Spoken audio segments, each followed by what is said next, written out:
Hey guys, this is chapter 5 by Emma, Hannah Louise, and Peyton, and it is on transformation, observation, estimation, experimentation, and growth. Okay, so we'll start off just kind of talking about what transformation is and how it looks in the classroom. Transformation is an important idea that you can see when children are learning math and science. It's the connection children are making with their experiences to just like knowledge. So this can be observable when it's like a physical transformation, like when children have different objects that they might be moving or manipulating, or just like exploring through like sight and touch. Okay, so transformation is important because it allows children to take an active role in their learning instead of just telling them something. They're able to manipulate it with their hands and just process and absorb the information better. We have a small example from the book.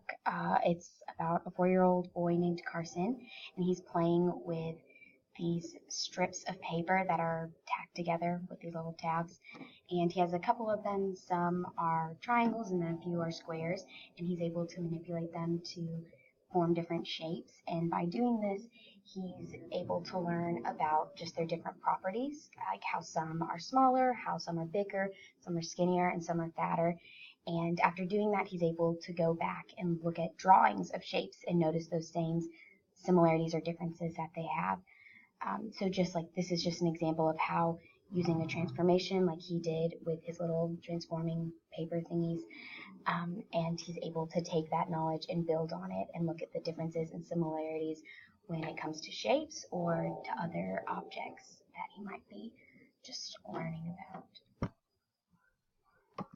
Okay, so now we're going to talk about relationship building, and we kind of touched it on the last slide, how when children are able to experience and build something like with their own hands or observe it themselves, they're able to just kind of take in that information better than if a teacher just sat there and like told them facts. And we saw that through Carson. He was able to construct these ideas and make these new connections by noticing those relationships between the shapes. So when we're talking about transformations in relation to math and science, we're really focusing on the mental relationships.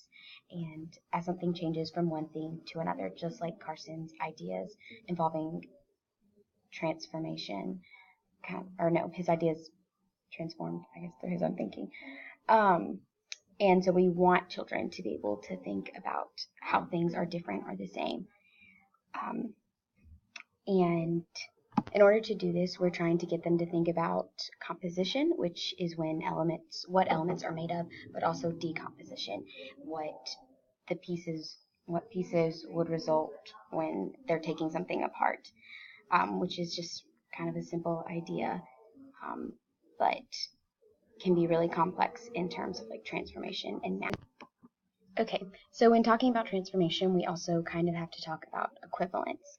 And equivalence is when you have two different objects and you study them and you notice that they have one or multiple attributions that are the same. And so a teacher can support this for children by asking a lot of guiding questions about how are these two objects. If a teacher gives a child maybe two different objects, ask them, how are they the same? How are they different? And the children are able to learn to look a little closer and see, oh, well, if I line these two shapes together, one is pointy and one is not, and one is really large and one is really small. So equivalence is just really useful in having the teachers just use it kind of as a tool to help the children understand the transformation that they're actually seeing and how to articulate that. Okay, so the next few things that we're going to be talking about are like how you can explore transformation. And so we're going to start with observation. And observations can really show you how not only your children are transforming in your classroom, but how your classroom itself is transforming. And so just a little background, obviously we know for observations you have to pick up on the details, which consists of noticing and recording these in some way. It goes beyond just looking at something. You have to focus on it and that there is something that you're particularly interested in seeing, hearing, or experiencing. when we think about like what we want children to learn in math and science, we have to begin thinking about what ideas the child has constructed. And so these observations can show us like what the child is understanding, what they've constructed, what questions they have, and different observations that we can make to support their thinking about transformations itself. So obviously we have different tools that we need to use to observe these things in children. And obviously we know like different checklists and notes and forms that we can use to collect information or data. But we also need to decide what tools we're going to use and when and what you're going to observe, because it's really important that you plan ahead and that these tools are like readily available for you, and that way you're not just, winging it out there, but you have a set plan and set expectations for yourself, and that way you're going to be held more accountable to actually do the observations. And then we also have these observation tools for students, because observations can be really beneficial for them to observe the different transformations that take place, whether it be in science or math or any other subject. These can help children investigate the big idea of transformations. And so it's important that teachers have these like available to the children every day at all times, because you don't want to have to take the time to, find these things or to go ask other teachers to borrow them. If they're readily available and you've planned accordingly, then they should be available at all times. It shouldn't be a hassle for the children to get them or to ask for them. And then these things can help children take advantage of their learning opportunities. You have to fit so many topics in curriculum in one day, and so if you have to stop to find them, different things can pass, and then sometimes they miss out on those specific learning opportunities. The next thing that we're going to talk about is estimation. And in math and science, estimation is an idea about an outcome or quantity based on experiments and information. So it's not just a guess. As you experience different things every time, you become better at estimating quantities and making predictions and asking, informed questions. And children need to know a quantity in order to make an estimate. Simply like putting out like a large jar of things isn't going to have them like estimate. Like they can't just guess how many is in there, but you have to like handle the things and count and group and measure the different things that are in there. Then they can use their experience and knowledge to make an estimate of how many or what is in there. So when children are using estimation to understand transformation, they need multiple experiences and conversations about what's going on. Learning to estimate a realistic range of possibilities is what the whole goal is. So one of the examples in the book was like if a first grade teacher asked the children to estimate where a plant will be in its growth pattern in 2 weeks, she has to first provide other growth experiences. So like a 6-year-old's sense of time is based on their cognitive development. So if they haven't had any experiences with growing plants, their estimations will range from no plant growth to up to the ceiling. There are other things that involve like making predictions that rely on being able to estimate amounts. Children testing the absorbency of paper towels was another example that I really liked. Because that's something I would have never thought of estimating. And then the book also talked about how estimation can be a part of daily life. For children, the teacher doesn't need to plan like a specific lesson or unit on estimation, but the teacher should be able to provide real problems to solve that include estimation. Hey guys, I'm going to be talking about experimentation. In chapter 5 of the book, it defines experimentation as being able to move things, add things, and take things away, and then being able to observe changing relationships.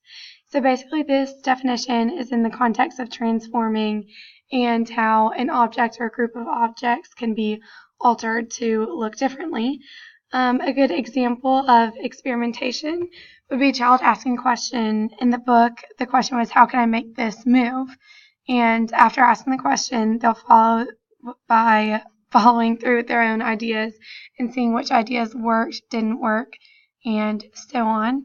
Also, it is very important to remember that science is not simply following a list of instructions, but science is inquiring and exploring different possibilities. Okay, so how can teachers encourage students to experiment?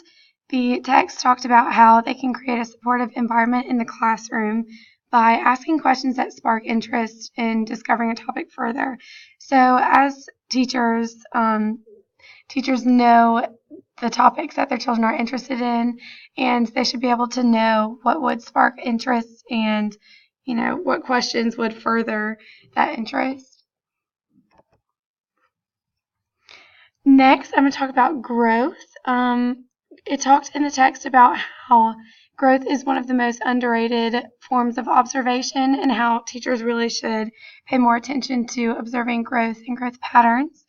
It said studying patterns of growth will help children understand, predict, and infer with more accuracy. So basically, students need to study growth patterns to be able to know different types of growth, and also they need to have a variety of experiences. These could include looking at money and adding money together, taking away, looking at plant growth and animal development over time. While studying growth, it is necessary to record documentation throughout the process. So by documenting, the students will be able to compare and contrast the different stages of growth and learn more throughout the process. An example of this would be sticking a popsicle stick in the soil beside a plant that you're observing so you can see how much it changes over time. Even though you might not be able to see changes from day to day, the children would be able to see how much it changed over a week or a month, and that would be helpful. Also, an activity that you could use in the classroom for growth would be having pictures of animals during different stages of life and passing those out to the children, and then the children would be able to put those in the correct order sequentially so that they could see how things change over time and grow.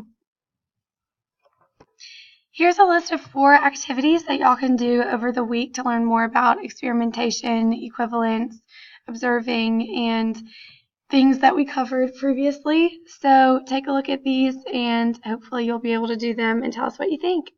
Thanks, guys.